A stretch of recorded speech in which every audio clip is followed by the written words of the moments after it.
ये अगला क्वेश्चन देख लेते हैं भाई, अगला देख लेते हैं।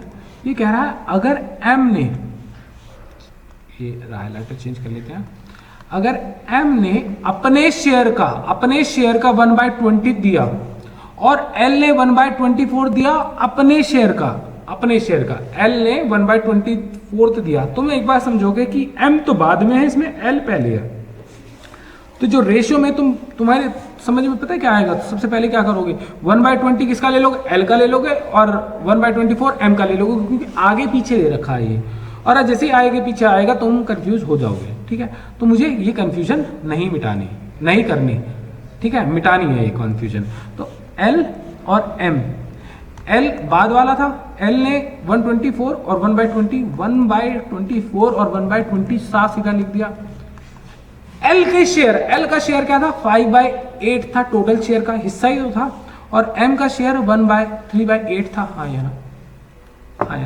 तो इन्होंने इसको दिया है, किसको, n को दिया है, हाँ कि ना। तो कितना आ जाएगा 5/8 4 32, 3 8 3 16 192, और इसका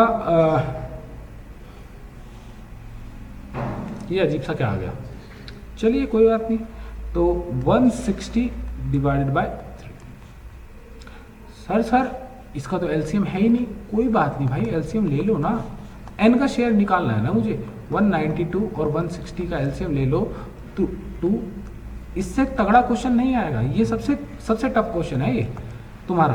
80 2 कितना बचा ये, 2 4 जा 8 2 8 जा 16 40, 4 12 10 2 6 5 6 और 5, ठीक है। 6 जा 30 32 जा 60 60 240 इंटू 4 कितना 96, हाँ 960 आया सर एलसीएम, 960 आया। अगर 960 इसको मुझे 960 बनाना है तो मुझे 5 से मल्टीप्लाई करना पड़ेगा, और इसको मुझे 960 बनाना है तो 12 से मल्टीप्लाई करना पड़ेगा, हाँ या ना। अगर इसको 12 से मल्टीप्लाई करना पड़ेगा, इसको भी 5 से मल्टीप्लाई करना पड़ेगा, तो आंसर क्या आएगा 25/960, और इसका आंसर आएगा 36/960। तो आंसर दोनों का टोटल क्या आया 41/960। तो ये n का शेयर है, ये n का शेयर है।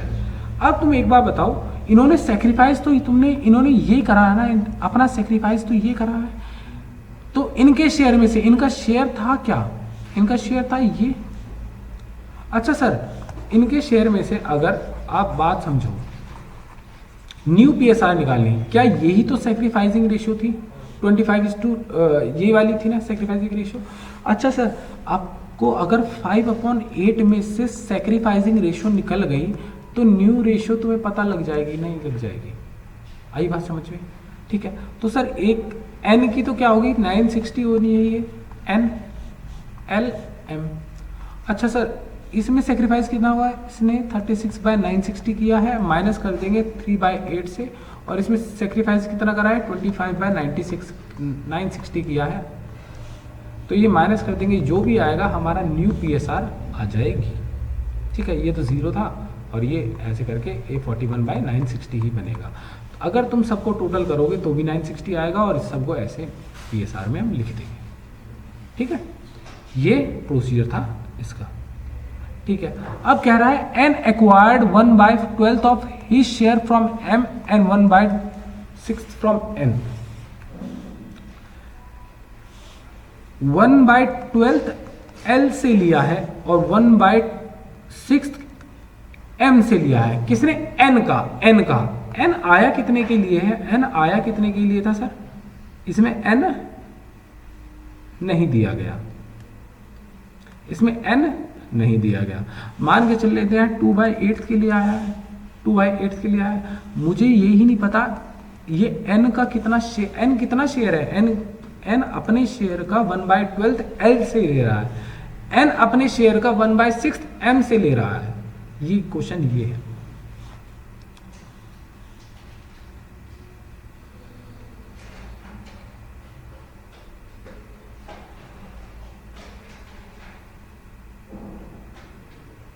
अपने शेयर का, ये देखो ये कह रहा है ये of his share from M, अपने शेयर का एम से ले रहा है, अपने शेयर का एन से ले रहा है, ठीक है।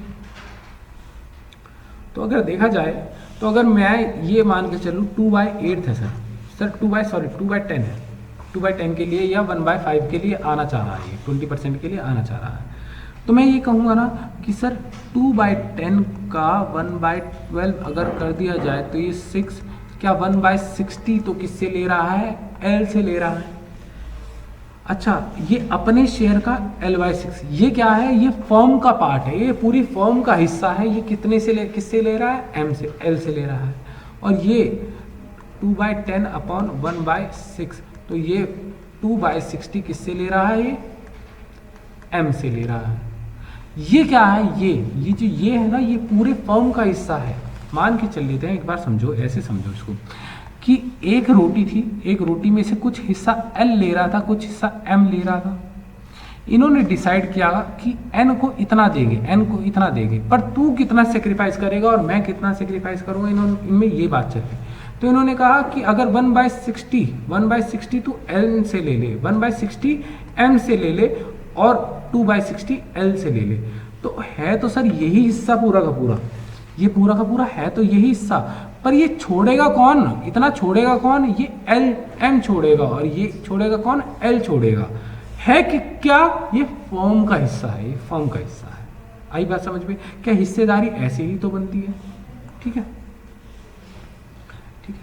ये एक रिविजनरी क्लास है तो मुझे मजबूरन शॉर्ट में करवाना पड़ रहा है, वरना नहीं तो यही क्लास हमारी 2-2, 3 दिन चली जाती है। हम बहुत इन डेप्थ डिटेल में करते हैं और इसी चीज़ को बहुत क्रिस्पली काम हो जाता है, ठीक है। अच्छा एक खुशखबरी आपके लिए ये है कि हमारा एक कोर्स आने वाला है जो कि फास्ट ट्रैक नेचर का होने वाला है, जिसमें हम 50 घंटे के अंदर आपको सभी क्वेश्चंस करवा देंगे, सभी कॉन्सेप्ट करवा देंगे। 50 आवर्स के अंदर आपके पास सभी क्वेश्चंस हो जाएंगे, पास्ट ईयर पेपर्स हो जाएंगे, सैंपल पेपर हो जाएंगे, मतलब इन डेप्थ 0 से लेके 100 तक की रिवीजन हमारी जिम्मेदारी रहेगी आपके लिए, ठीक है। आप नीचे के दिए गए नंबर पर आप पर कॉल कर सकते हैं और इंक्वायरी कर सकते हैं अपकमिंग कोर्सेज के लिए, ठीक है। अगर अगला देख लेते हैं, अगला पॉइंट देखते हैं कि नेक्स्ट पॉइंट क्या कह रहा है हमारे लिए, कि अगर एन एडमिट होता है 2/10 शेयर के लिए, 2/10 शेयर के लिए, and get 75% from N M and remaining from N, remaining from L होना चाहिए भाई, ये रिमेनिंग फ्रॉम एल होना चाहिए। तो ये क्या कह रहा है कि 2/10 के लिए तो भाई एडमिट हुआ है, इसका 75% किससे लिया, किससे लिया, एम से लिया, और बचा कितना 25% किससे लिया, एल से लिया, सिंपल। तो कितना हुआ इसका 75% क्या कहते हैं, 3/4, 2/10 का 3/4 ये हिस्सा मांग रहा है, 2 कितना आया, ये 3/20 आया, इतना हिस्सा एम से लिया। ये है क्या, फर्म का हिस्सा है, ये इस फर्म के हिस्से से माइनस हो जाएगा, तो एम की न्यू रेशियो क्या आ जाएगी, 3/20 = एम की न्यू रेशियो आ जाएगी। अच्छा सर ये बताओ 2/10 का 1/4 शेयर क्या होगा, सर 1/20 ही होगा। तो इसका टोटल हिस्सा क्या बना, 4/20। क्यों, क्योंकि सर आपने इन दोनों को ऐड कर दिया, आपने इन दोनों को ऐड कर दिया, जो इनसे मांग रहा है, मांगने के बाद इसकी जेब में ही तो गया, वो कितना हो गया, 20 गया, 4/20 गया, और इनकी जेब से खाली तो हुआ, तो इनकी जेब से जो खाली होगी चीज़ वो कितनी आएगी सर, वो कितनी आएगी, वो इतनी आएगी इनके पास। तो भाई देखो एम का कोई हिस्सा होगा, एम का क्या हिस्सा था, 5 एल का 3/8 था और एम का 5/8 था, 3/8 था। इसने इसको दिया कितना, 3/20 माइनस 3/20, और इसने इसको कितना दिया, 1/20 दिया। तो बचा हुआ कितना रह जाएगा, बचा कितना रह जाएगा, ये एम के एल के पास रह जाएगा, ये एम के पास रह जाएगा, और बचा कुचा एन को कितना मिला, 4/20 मिला। हाँ क्या, इस तरीके से सवाल होंगे। अगर आपको कोई भी दिक्कत है तो नीचे दिए गए नंबर पर आप वापस क्वेरी भेज सकते हैं, आपके डाउट सॉल्व हो जाएंगे, कोई दिक्कत वाली बात नहीं। भाई आपका यहाँ पर बैठा हुआ है, आपके क्वेश्चन सॉल्व करने के लिए बैठा हुआ है, कोई दिक्कत वाली बात नहीं। ठीक है, मिलते हैं अगले कॉन्सेप्ट की वीडियो में, तब तक बाय बाय।